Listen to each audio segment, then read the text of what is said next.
Okay, alone against the world. I think during the 3 weeks is a perfect time to focus on one of those deep tikkunim of our soul. Because really, when we're feeling alone, then we're more irritable, we're more annoyed when people don't pay attention to us, or our children don't respect us, or our husbands are too busy, or whatever.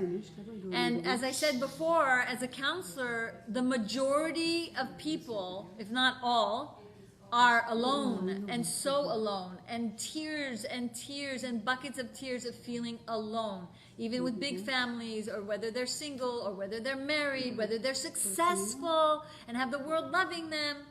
So this whole book actually talked about, like, just wake up and kind of realize, look at all the tzaddikim and how much they were alone.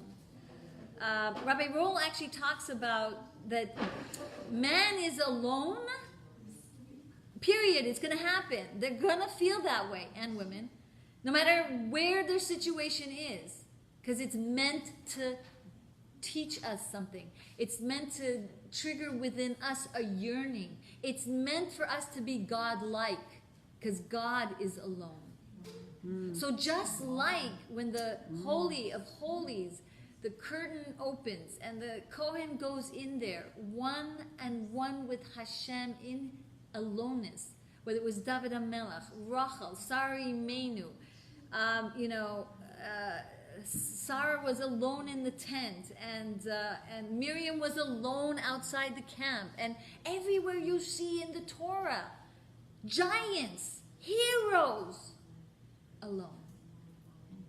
Because the aloneness breaks a little that outer shell of our ego and our haughtiness, and because when we feel alone, we feel humbled, we feel lonely, and we feel like, help me God, and it makes us yearn for God. So this book by Rabbi Roll was saying, be okay with being alone, because that is godlike.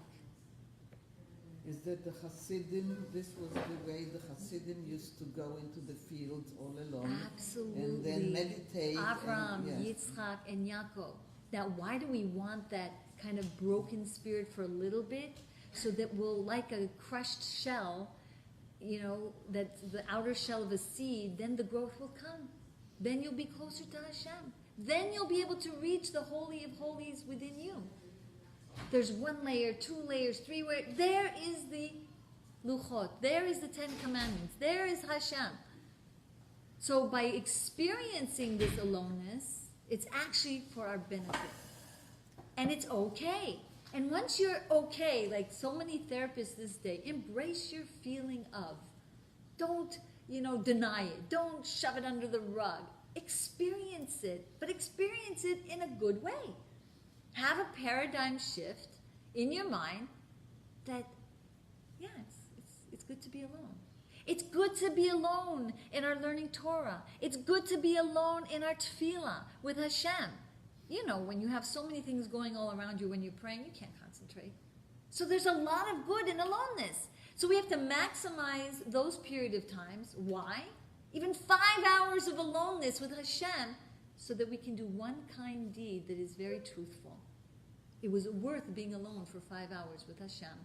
So that next deed that we do, even if it's a sliver of a second, we did it with a true feeling of truth, it was worth the investment of the 5 hours of being alone. And that's the whole message of the aloneness of the Kohen Hagadol with Hashem. And each step of the way of the journeys of our life, if we can just embrace that aloneness, then we can rise above, not be as needy of other people to fulfill that deadness inside. And so then we'll be able to react the appropriate way. Then our gold on the inside is so gold, because we're not bitter. We're not like, nobody loves me, nobody's watching, no one's expecting, but all this like chatter, like our brains hijacked by all these like ruach shtus thoughts. Our gold on the inside begins to be polished gold, because we're thinking it's okay. It's not going to break us. we're not going to feel bad about it. It's great. And when you have that kind of excitement of that greatness, then you have the power to not be as dependent and needy of other people to make us not feel alone. Yeah, We didn't have kids we have this, for us you don't not need to be alone. anymore. Oh my gosh, yes.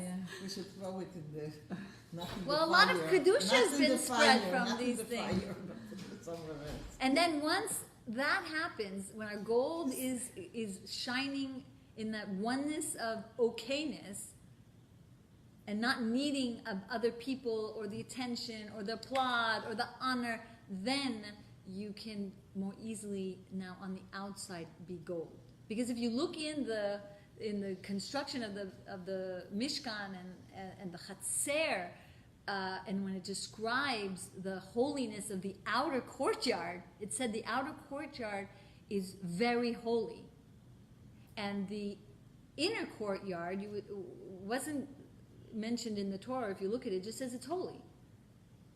And the reason why is that our outer behavior also is so important to be very holy. It's even more holy than our devekus to Hashem, our inner thoughts of oneness with Hashem, because other people are affected by us. Other people can leave Torah or Judaism, especially children, or especially students of rabbis. If this is how a rabbi behaves, if this is how my father and my mother are so strict and so OCD on every little nitty-gritty thing of the Torah, then I don't want anything of this religion. So the outer part is so, so important. That's why in the Torah it says it's very holy. But again, the inner holiness will help us get to a very outer holy behavior. Because thoughts create emotions, emotions create action or wrong actions. So I want to bless you that that we're really okay to be alone, against the world even sometimes, because even the Rebbe, how many journeys he went through and how he was so alone against the world in trying to get the world ready for Mashiach and trying to open the gates to include everyone and not be scared to go out to Manhattan to help another Jew come closer. He took the tamimim, the innocent boys of what age, and put them on the streets of Manhattan to bring Jews closer. And everyone was looking down. What are you doing? How could you do such a thing? But he was alone against the world, and look what's happened. Every organization around the world is following in his footsteps. Yeah. And the Rebbe paved the way. So when we're struggling in what we're trying to do for our family, when we're struggling even to bring Mashiach with whatever, activities to help another fellow Jew, and even if it's on deaf ears, and even if we have to think of our holy patriarchs, we have to think of our holy Rebbes and what they went through, and say, it's okay. The Ruach Shtut now is invited out. This spirit of folly trying to make me sad or break me down and make me feel like I have nobody. It's a wrong direction that we don't want to go. That's the Yetzer Hara, that's the Ruach Shtut, and Bezrat Hashem, we're going to have more opportunities to be together. Any question or answers, because that was part of the schedule here. Any questions? Any questions? We should have Yom Simcha Tisha B'Av. Okay, not Amen, fast days. amen. And it's good to, when you meet a lonely person, what would you recommend? I was thinking, tell me what you think of this idea and how to build. Is it good to help this person realize how much they have, how precious their neshama is, how much potential, That's a good how question. much power, how much insight, how much closeness to Hashem? Is that going to help them and how to get them to realize that their Right. neshama has so much value, and also is it helpful to help them, to highlight to them all their accomplishments, let's say, what they have done and what they or would they maybe resist hearing all this too much? trust me, in the beginning years of being a counselor, like, you just want to give them the answer and you want to show them the way, and blah, blah, blah. Oh my gosh, I'll never forget this one conversation I had in this woman. She was just like, didn't want my help. I was like, well, I thought you called me because I'm a counselor. And then, and she just, no, I just need you to hear me. Like, so just hearing their pain, hearing their suffering, and not saying anything is as valuable sometimes than the rest of anything you think you're going to give them at the moment as a remedy. The bond is created. Then you develop that bond. You call them, you invite them for Shabbos. Maybe then, and only then, as the bond gets stronger, you'll be able to influence them a little more and a little more and a little more. And this goes with our teenagers and our children and even our husbands. You know, they don't want answers. They're, you know, first of all, I mean, the research that I've seen on the brain, I now understand why. Like, Why? because the brain is on overload. It is so on overdrive and overstressed out. The brain can't handle answers. It doesn't want answers. It's not even the person themselves. It's their brain. They can't. And so then when you throw out more information, it's just like, you know, I gave the example, I think, in one of my classes. Like, imagine you're, you know, trying to cook for Shabbos. The baby's crying, the children's burning, someone at the door. Yeah, we go through it, not imagine, right? It's tomorrow or the next day. But, and then someone asks you for, like, to do something for Monday. You're like, you can't, it's overload. But our brain is on overload. And so it's very hard for people to receive the answers. So when you're there with them, hearing them, then you're calming their nerves down. And then their brain begins to settle. And the bonding gives them oxytocin and all happy chemicals in their brain. And then they're more settled. And that could take 18 years, or 20, or 30. It doesn't necessarily have to be now. We, in Rabbi Ginsburg's book, Infinite Patience, like Hashem, we have to cultivate infinite patience. I have one class of his book in one of my classes. Like, all the Jewish people and their downfall was because they did not have patience. They wanted now, and it wasn't the right time. So many times we want to give them the answer now, and look in the mirror of everything you have to be blessed for, and they're like, they can't handle it. They're not ready for it. So bonding, being there for them, listening, and sometimes it takes many, many years until it's the right moment to then give them that right answer when they're ready for it. It reminds me of a joke that I saw on the WhatsApp this week. But That's now, not true. That's this is an instant generation. Instant, Everything instant, yes. Especially We with want the everything teenagers. I instant. know. And Like, we we feel don't the have instant. patience. Like, we don't have patience. We want to help them now. We want to see the results of our effort now. And then it's too... And that's another lesson of the curtains. Let me go back to that curtain 1 second before I forget. One second. You know, there was curtains in the, as we were speaking earlier. I just want to make sure I have it right. And it said here that there was like 7 gates. And each gate had a curtain. There was one that was copper and 6 that were gold plated. And these gates would be open throughout the day, but the curtains actually were drawn during the day, because the kedusha of the holiness of the Beit HaMikdash was so strong that the curtains were needed to be able to restrict the kedusha, because kedusha too grand can really like be so powerful. L'chaim. Oh, it's okay. I'll drink it soon. And so, but thank you. So, so these curtains were restricting the light and the holiness of Hashem. And then during the night, the gates were closed. So the message of these curtains were like a message to us. Just like when Hashem created the world, and he had to letzamtzem and like restrict and constrict and restrict and constrict his light. so that the recipients of the world can exist as a separate being and to emulate God's ways of being alone.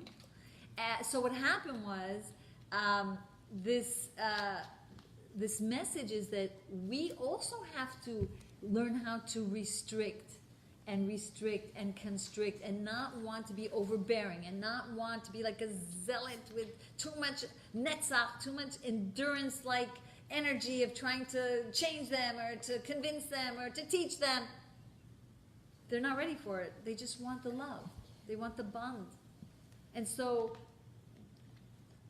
too, like, we have to learn how to have a bris milah of the mouth. Bris is a circumcision. Milah is a word. The circumcision of the mouth.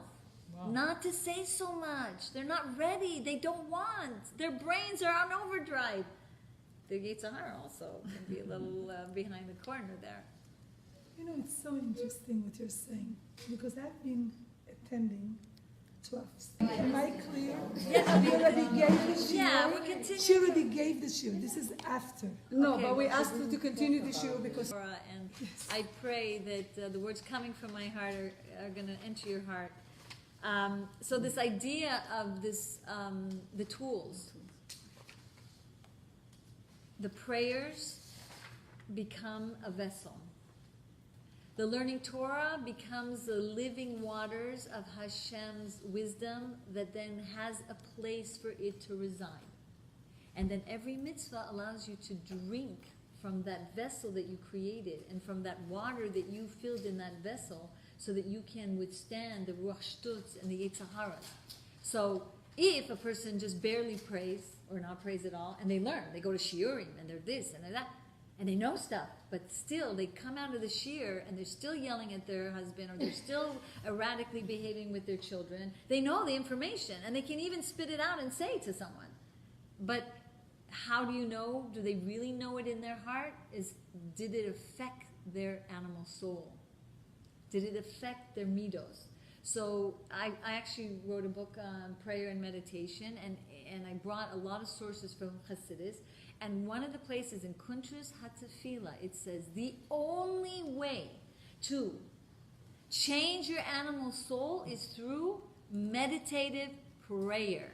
So you can learn and learn and learn and learn and learn, and it'll just stay here, and you won't be able to implement what you know. And this is the plague in this generation.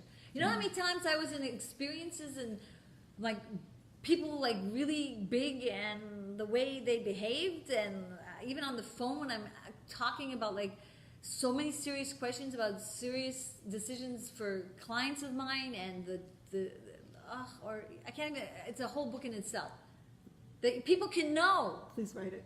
I have to. Just, they can know, but it's not getting into their kishka. It's not getting into their heart. So Chassidus teaches us that prayer is a container. You're building the words. You're building this vessel to be able to, one, allow your godly soul to reside in you. Because if you don't pray, then you're, according to Gemara, it says, but the Rebbe brings it out in Lecha Dodi Sicha, that the soul just stays in your nose. So then you're all animal soul if you don't pray, because the godly soul is kind of sleeping. So prayer allows the doors to open for your godly soul to reside, and then you have a vessel. And then when you learn Torah, you can keep it. But let's say if you have another example, a menorah, and you don't have the vessel of the menorah, and the oil is on the floor, and the wick is here, and you're trying to make it shine, it's not going to happen. You need the vessel, you need the oil, you need the wick, you need everything. But the main ingredient is to build a vessel, because then you won't be able to contain everything.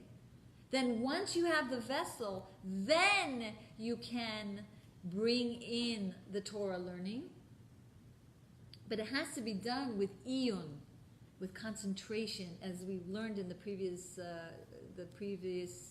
Torah teacher that was here, Shanowitz. And she was saying it has to be yigiyah, it has to be toil, it has to be avodah, it has to be work. It's not I prayed, or I did the time of the day. So the vessel is the prayer. The vessel is the prayer.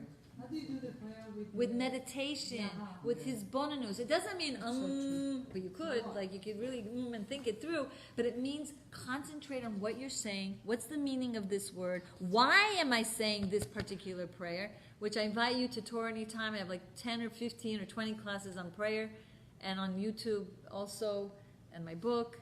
And it goes into detail of what you say here, and it's a spiritual remedy, like a homeopathic remedy for the soul when you do this type of work in service of Hashem. So then now you have something, and now you're containing the water of Torah in your mind, but it doesn't stop here. I have a question that Right, so while you do One this second, I'm work, going to put it back on. what happens is, and it's in Rebbe Rashab's Kuntus V'Tefillah, it's in Tanya, the light that's beginning to shine inwardly in your mind begins to flow down to the heart. The heart is where your animal soul is. The heart is where your anger and your sadness and your anxieties are. And it starts to banish the darkness.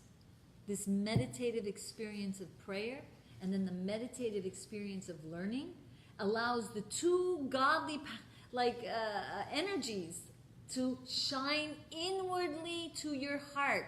And then it starts to so banish the darkness of your animalistic tendencies, then it actually ignites the other part of your heart, your godly soul, because deep inside